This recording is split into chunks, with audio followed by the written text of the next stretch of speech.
আসসালামু আলাইকুম। বিভিন্ন চাকরির পরীক্ষায় ১০ বারের বেশি যে অঙ্কগুলো এসেছে, এরকম ১০০টি প্রশ্ন আমরা নির্বাচিত করেছি। ধারাবাহিকভাবে এই অঙ্কগুলো আমরা সমাধান করব। আজকের ভিডিওতে আমরা এরকম ১০টি অঙ্ক সমাধান করব। বরাবরের মতোই সমাধানে এসে স্টাডি কেয়ার। ১ নম্বর অঙ্ক, ৫ অঙ্কের ক্ষুদ্রতম সংখ্যা ও ৪ অঙ্কের বৃহত্তম সংখ্যার অন্তর কত? বলা হচ্ছে ৫ অঙ্কের ক্ষুদ্রতম সংখ্যা এবং ৪ অঙ্কের বৃহত্তম সংখ্যা। ৫ অঙ্কের ক্ষুদ্রতম সংখ্যা আমরা জানি, ১ লিখে ৪টা শূন্য দেব, এটা হলো ৫ অঙ্কের ক্ষুদ্রতম সংখ্যা। আর ৪ অঙ্কের বৃহত্তম সংখ্যা হচ্ছে ৪টা ৯। তো এই দুটি সংখ্যার অন্তর কত? অন্তর মানে হলো বিয়োগ, আমরা জানি অন্তর মানে হলো বিয়োগ। তাহলে এই দুটি সংখ্যা আমরা বিয়োগ করে দেব। তাহলে ৫ অঙ্কের ক্ষুদ্রতম সংখ্যা হচ্ছে ১ লিখে ৪টে শূন্য মানে ১০,০০০, আর ৪ অঙ্কের বৃহত্তম সংখ্যা মানে ৪টা ৯। এই সংখ্যা দুটি আমরা বিয়োগ করে দেব, অন্তর মানে বিয়োগ, আমরা এখানে বিয়োগ চিহ্ন দেব। তাহলে এখানে ১০,০০০ থেকে ৯,৯৯৯ যদি আমরা বাদ দিই তাহলে থাকবে হচ্ছে ১। তাহলে এখানে অন্তর হবে হলো ১, গ নম্বর ১। আমরা এটা মনে রাখবো, সবসময় এরকম হবে, অর্থাৎ ৫ অঙ্কের ক্ষুদ্রতম ৪ অঙ্কের বৃহত্তম দুটোর বিয়োগফল বা অন্তর সবসময় ১। আবার যদি আমরা এখানে ৪ অঙ্কের ক্ষুদ্রতম ধরি, ৪ অঙ্কের ক্ষুদ্রতম ১ লিখে ৩টে শূন্য ১,০০০, এবং ৩ অঙ্কের বৃহত্তম সংখ্যা অর্থাৎ ৩টে ৯, এই দুটোর বিয়োগফলও ১ হবে। আমরা যদি ৩ অঙ্কের ক্ষুদ্রতম সংখ্যা ধরি ১০০, এবং ২ অঙ্কের বৃহত্তম সংখ্যা যদি আমরা ৯৯ নিই, এই দুটোর বিয়োগফলও ১ হবে। এই টাইপের যত বিয়োগফল আছে সবসময় এই বিয়োগফল বা অন্তর ১ হবে।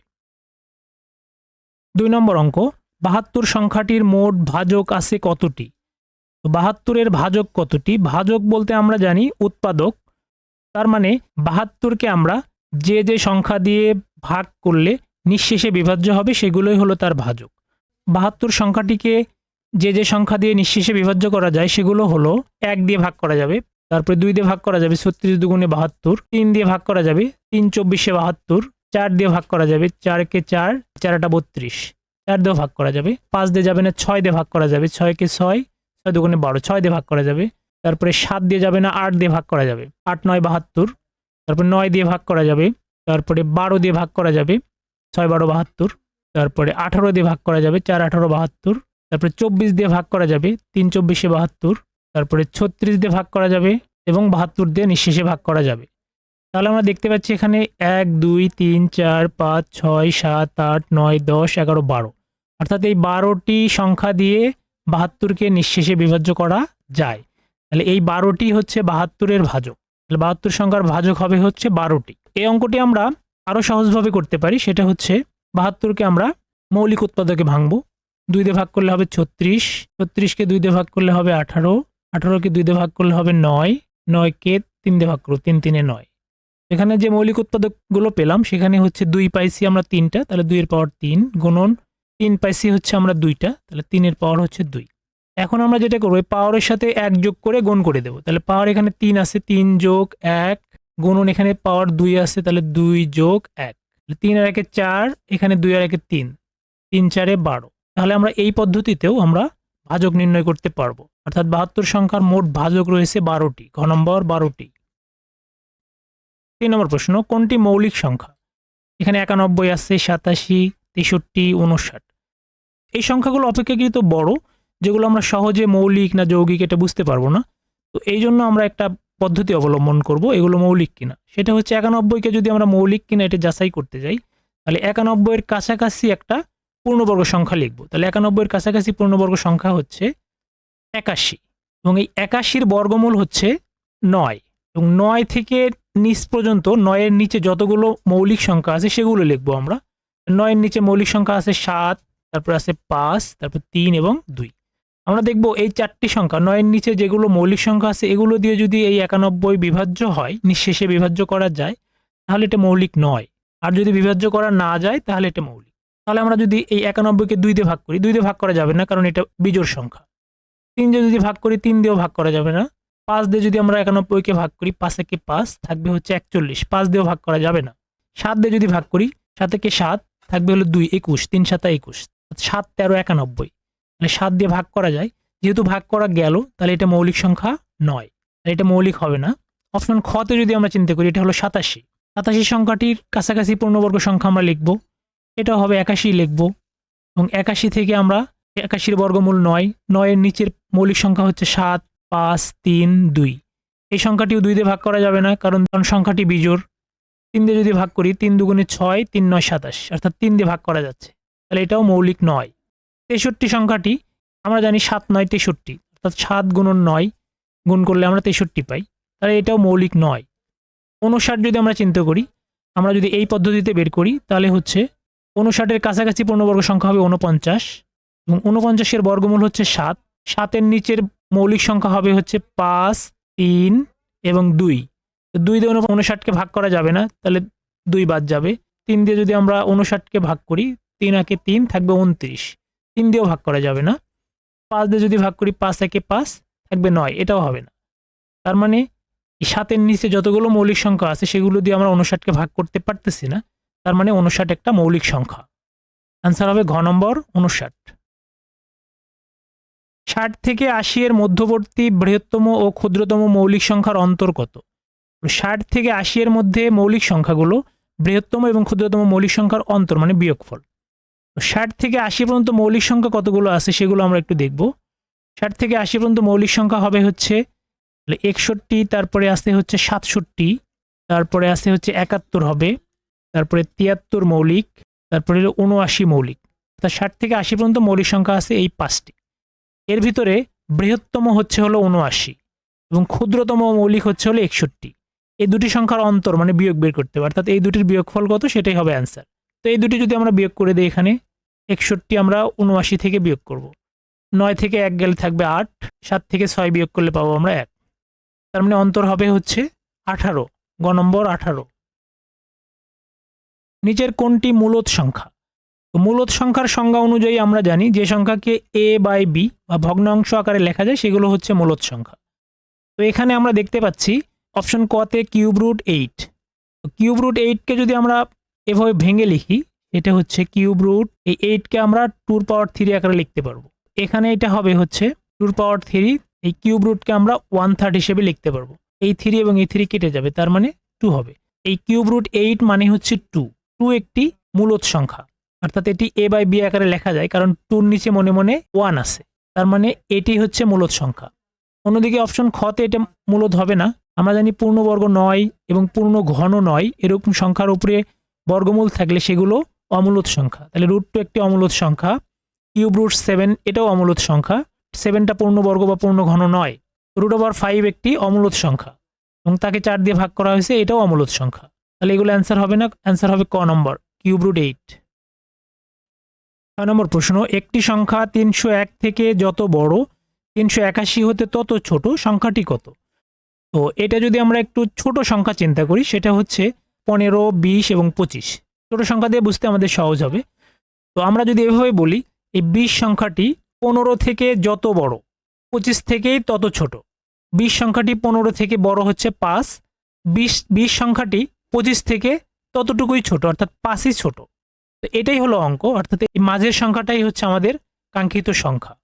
তাহলে এখানে সংখ্যাটি আমরা ধরলাম x। সংখ্যাটি যেহেতু x, আমরা এখানে প্রশ্ন মতো যদি সাজাই সমীকরণ আকারে, একটি সংখ্যা 301 থেকে যত বড়, তাহলে সংখ্যাটি কিন্তু 301 থেকে বড়। এখানে x থেকে, xটা এই 301-এর চেয়ে বড়, এই জন্য x থেকে আমরা 301 বিয়োগ করে দেব, সমান হবে হচ্ছে 381টা আবার x এর চেয়ে বড়, ততটুকুই বড়, তাহলে 381 আমরা আগে লিখবো, বিয়োগ করে দেবো আমরা x। তার মানে এই দুটোর পার্থক্য সমান, এই জন্য সমীকরণটা এরকম হলো। এখন আমরা ক্যালকুলেশন করলেই ফলাফল হয়ে যাবে, তাহলে -x এ পাশে এসে +x হবে, তাহলে x + x হবে সমান এখানে 381 -301, এখানে হয়ে যাবে +301। এখানে x আর x যোগ করলে 2x, 381 আর 301 682। এটাকে যদি আমরা 2 দিয়ে ভাগ করে দিই, এখানে 2 নিয়ে এসে 2 দিয়ে ভাগ করলে 3 দুগুণে 6, 4 দুগুণে 8, 2 একে 2, অর্থাৎ 341। তাহলে এখানে সংখ্যাটি হবে হলো 341, খ নম্বর 341। এটা আমরা শর্টকাট পদ্ধতিতেও করতে পারবো, সেটা হচ্ছে এই দুটি সংখ্যা যোগ করে দিয়ে 2 দিয়ে ভাগ করে দেবো। তো দুটি সংখ্যা যোগ করলে আমরা 301 যোগ হচ্ছে 381 ভাগ হচ্ছে 2, এটা শর্টকাট পদ্ধতি। তো এটা যোগ করলে পাবো আমরা 682 ভাগ 2, কাটাকাটি করলে আমরা পাবো 341। তাহলে অ্যান্সার হবে খ নম্বর 341। 7 নম্বর প্রশ্ন, একটি সংখ্যার 3 গুণের সাথে দ্বিগুণ যোগ করলে 90 হয়, সংখ্যাটি কত? তো বলা হচ্ছে একটা সংখ্যার 3 গুণের সাথে দ্বিগুণ যোগ করতে হবে, সংখ্যাটি কত? তো এখানে সংখ্যাটি আমরা ধরে নেব x, তাহলে সংখ্যাটির 3 গুণ হচ্ছে 3x, এর সাথে দ্বিগুণ হবে হলো 2x, যোগ করে দিতে হবে, অর্থাৎ এই দুটো আমরা যোগ করে দেব। যোগ করে দিলে হবে হচ্ছে 90। তাহলে সমীকরণটা হবে এরকম, 3x সংখ্যাটির 3 গুণ যোগ হচ্ছে সংখ্যাটির দ্বিগুণ 2x, যোগ করলে হবে 90। 3x এবং 2x মানে 5x, 5x সমান 90। এখানে x ইকুয়াল টু, এখানে 5টা গুণ আছে, এপাশে এসে ভাগ হয়ে যাবে, 90 ভাগ 5, তাহলে 5 18 90। তাহলে x এর মান পাইলাম আমরা 18। তাহলে অ্যান্সার হবে গ নম্বর 18। আমরা যদি মেলাতে চাই তাহলে আমরা দেখব 18-র 3 গুণ হলো 54, যোগ 18-র দ্বিগুণ হচ্ছে হলো 18 দুগুণে 36। এই 54 এবং 36 যদি যোগ করে দিই তাহলে 90 হবে। তাহলে এখানে সংখ্যাটি হবে 18, গ নম্বর 18। তিনটি ধারাবাহিক পূর্ণসংখ্যার গুণফল 120 হলে এদের যোগফল কত? তিনটি ধারাবাহিক পূর্ণসংখ্যার গুণফল 120 হলে এদের যোগফল কত? তো এই অঙ্কটি ধারাবাহিক পূর্ণসংখ্যা বলতে আমরা বুঝি 1 2 3 4 5 6 7 8 9 10, এগুলো হচ্ছে ধারাবাহিক পূর্ণসংখ্যা। তো এরকম তিনটি ধারাবাহিক পূর্ণসংখ্যার গুণফল হবে হচ্ছে 120, তাদের যোগফল কত?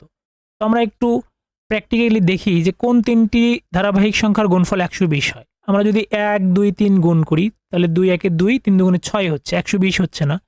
আবার আমরা যদি 2 3 এবং 4 গুণ করি, 3 2 6, 4 6 24, তাও 120 হয় না। এবার যদি আমরা 3 4 এবং 5 গুণ করি, 3 4 12, 5 12 60, তাও হচ্ছে না।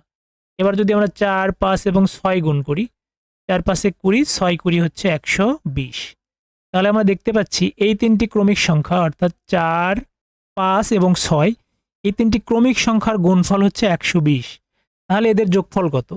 তাহলে এই তিনটে যদি যোগ করে দিই সেটাই অ্যান্সার হবে 4 5 হচ্ছে 9, 9 6 হচ্ছে 15। তাহলে এই তিনটি সংখ্যার যোগফল হবে 15। তো এইভাবেও আমরা এই অঙ্কটি সমাধান করতে পারবো প্র্যাকটিক্যালি।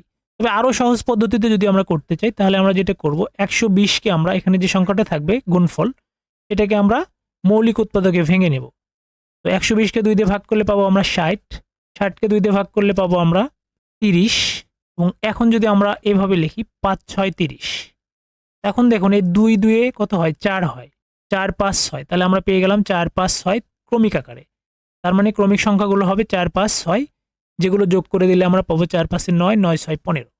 তো এভাবে আমরা সহজভাবে অঙ্কটি করতে পারবো। তাহলে এই যোগফল হবে হচ্ছে ঘ নম্বর 15।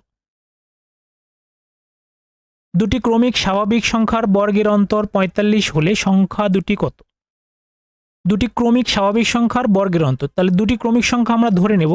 আমরা যদি ধরি একটি ক্রমিক হচ্ছে x, তাহলে এর পরের ক্রমিক সংখ্যাটা হবে হচ্ছে x প্লাস 1। তাহলে এখানে প্রথম সংখ্যাটা হচ্ছে x, পরের সংখ্যাটা হলো x প্লাস 1, ক্রমিক সংখ্যা। এখন বলা হচ্ছে যে বর্গের অন্তর, এই সংখ্যাগুলোর বর্গ, তাহলে x এর বর্গ হচ্ছে x স্কোয়ার, আর এই সংখ্যার বর্গ হচ্ছে x প্লাস 1 হোল স্কোয়ার। তো এই বর্গের অন্তর মানে বর্গের বিয়োগফল হবে হচ্ছে 45।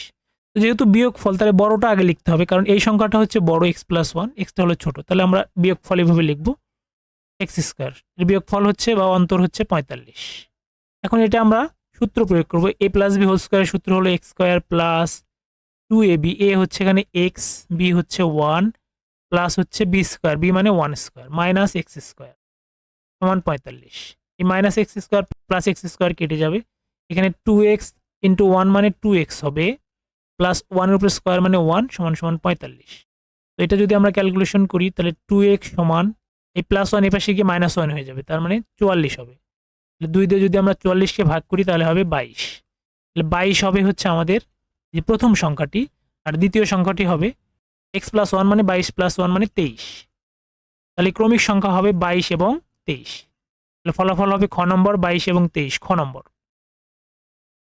কোন বৃহত্তম সংখ্যা দ্বারা 27 40 ও 65কে ভাগ করলে যথাক্রমে 3 4 ও 5 ভাগশেষ থাকবে? আমরা 27কে 40কে এবং 65কে ভাগ করব এমন একটি বৃহত্তম সংখ্যা দিয়ে, যেটি দিয়ে ভাগ করলে 27-এর ক্ষেত্রে 3 অবশিষ্ট থাকবে, 40-এর ক্ষেত্রে 4 অবশিষ্ট থাকবে, 65-র ক্ষেত্রে 5 অবশিষ্ট থাকবে, ভাগশেষ থাকবে, সেটা আমরা বাদ দিয়ে নেব। তাহলে এখানে 27 থেকে 3 বাদ দিলে কত হয়, 27 থেকে আমরা 3টা বাদ দিয়ে নেব, তাহলে হবে হলো 24। এখানে 40 থেকে আমরা 4 বাদ দেব, 40 থেকে যদি 4 বাদ দিই তাহলে পাবো আমরা 36। এবং 65 থেকে যদি 5 বিয়োগ করি, 65 থেকে 5 বাদ দিলে হবে হলো 60।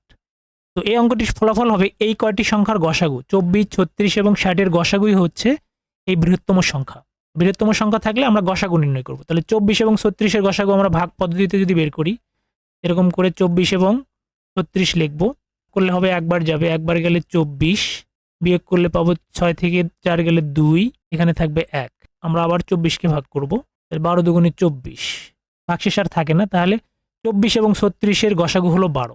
এবার এই 12 দিয়ে আমরা 60কে দেখব যে 12 এবং 60-এর মধ্যে গসাগু কত হয়। তাহলে 12 ভাগ 60 করব, তাহলে 5 12 60, অর্থাৎ এখানে 0 হচ্ছে, তার মানে নিঃশেষে বিভাজ্য হয়ে যাচ্ছে। তখন এই ভাজকটি হচ্ছে এই তিনটি সংখ্যার গসাগু। তাহলে 12 এমন একটি সংখ্যা যেটা দিয়ে আমরা 27কে ভাগ করলে আমরা 3 অবশিষ্ট থাকবে, 40কে ভাগ করলে 4 অবশিষ্ট থাকবে, 65কে ভাগ করলে 5 অবশিষ্ট থাকবে। আমরা যদি দেখি একটু, আমরা 27কে যদি ভাগ করি 12 দিয়ে, তাহলে 12 দুগুণে 24 হবে, ভাগশেষ থাকবে 3। তাহলে এই 12ই হবে অ্যান্সার, গ নম্বর 12। ভিডিওটি যদি ভালো লেগে থাকে অবশ্যই চ্যানেলটি সাবস্ক্রাইব করবেন, ভিডিওটিতে লাইক, কমেন্টস এবং শেয়ার করবেন। কমেন্ট বক্সে ডান লিখতে ভুলবেন না। ধন্যবাদ।